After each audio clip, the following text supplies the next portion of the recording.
Women should be able to express their art in any way they see fit. As an audience, however, I like variety, and when all I see are grinding and pumping and shaking of behinds, dance routines that simulate sexual moves, and clothing that leave very little to imagination, I unconsciously turn to artists on the other side. These female Asian artists keep their clothes for the most part, and they don't grind and pump and shake their behinds as much. They don't talk about their private parts or other people's private parts all that much. They stick to what matters to me. Lyrics with beautiful form and substance, beautiful and unique melodies, groundbreaking beats, and elevated production value. For me, they push the boundaries of art by sticking to their own cultural influences and values. They embody what Asian artistry is about: substance. A little disclaimer, just remember that this is my personal taste and is neither a shade nor a criticism to what others prefer to watch and support.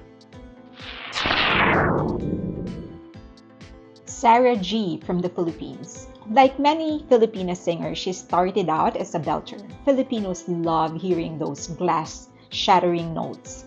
For a time, I thought she was going to get stuck in that until she launched Tala. It provided everyone a glimpse of the artist I knew she was going to evolve into. She was going to be an artist, not a vocal acrobat. And man, has she evolved. She has participated in the writing of her own lyrics, taken control of her own creatives, and continues to explore different genres in sound and in visual. Her latest single, Dati Dati, on the surface is a love song. But deeper into it, aided by the visuals she herself conceptualized, it's actually about the purity of the old times, when connection meant physical presence instead of text messages, when friendships meant you actually see each other physically and become a part of each other's actual lives, not the life that you have in social media. She really has learned to tell a story and how to put people into that story so that we're all just waiting for what is next. And really, narrative. People stay for narrative, and she's learned that, and she is slowly unraveling hers, and it's turning out to be epic. So I hope you don't miss it. 2. Aina Abdul from Malaysia. She is responsible for reshaping how I see Muslim women in the entertainment industry. Like many others, I had stereotypes. Of course, I'm not proud of having those stereotypes, but I am proud of how I'm getting out of it and slowly seeing people for who they are, slowly understanding the reasons of how they behave and how they dress. It's all about culture. It's all about values. I always thought that hijab was some sort of a restriction, a shackle that women can't break free from. Then I saw Aina Abdul and realized, girl, that's some fashion-forward hijab.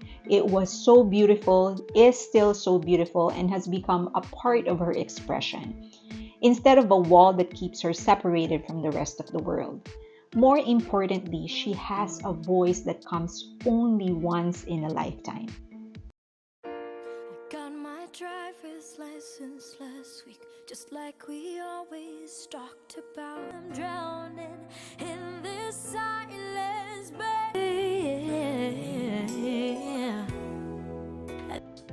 Her voice is so smooth and so refined, and it's that refinement that makes it relevant and it makes it so now that regardless of who you are, where you are, what you do, it feels like whatever she is singing is relevant to you. So, in other words, she makes any kind of song relatable to everybody. Number 3, HuhYunjin from Korea. When HuhYunjin was first ousted in Produce 48, I thought, okay, she's one of those girls who are incredibly talented, so unique in her artistry, but will not be accepted mainstream because there's just no way in hell that pipe doesn't belong to the top 5. Thank God Source Music has taste, and she's now a member of LeSserafim. When she released her first self-composed song, Raise Your Glass, it was clear she was making a statement that she's not just another idol who will grind and pout. She'll make music, and she will make art, and she will be great at it. Wish the world would shut its mouth. Give me space to fucking sort it out. It shows even in her performances, the way that she throws her body to the routine, she leaves it all on the line. The girl will push the envelope and will challenge what we perceive to be mainstream art. And it will be a pleasure to watch her. I hope you can watch her with me. Number 4, Gem. She can sing, dance, rap, produce, and write. And she does it all so well. She just released her latest album that told an epic story revealed through a 14-part music video. There, she showcased all the genres that you can possibly imagine a singer can cover. But things weren't always peachy. For years, her label underpaid her. She basically earned close to nothing from her latest tour, one of the biggest by a female singer from Hong Kong. When she was called out for being a diva after refusing to change her song choice in a singing competition, her label did nothing to defend her, even though it was her label that pushed her to refuse to accommodate any request from the network. And she finally stood up for herself, so she sued her label and won. And her latest album is sort of the beginning of a new journey for her. She is unraveling her story, and I have never seen anybody who created a narrative using 14 songs, not just in terms of theme in music or genre. She really created a narrative in that album. So it's a 14-part story that she unraveled through the music videos of each of the songs in her album. So I hope you don't miss it. I am here for the rest of her journey. Number 5, Violette Wautier. When I first heard her sing Leaving on a Jet Plane in The Voice Thailand, my world shifted. I'm ready to go. I'm standing here outside your door.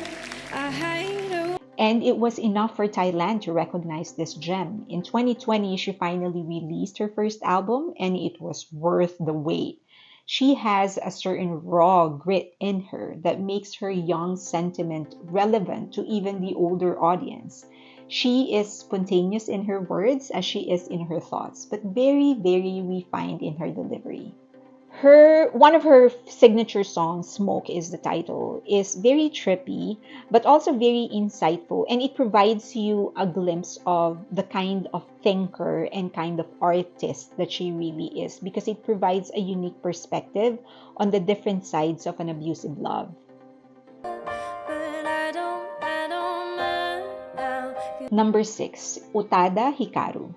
5 years ago, I first heard her song Come Back to Me. I couldn't believe something like this could be possible. It was both a cry of misery and declaration of indifference. It was so ahead of its time.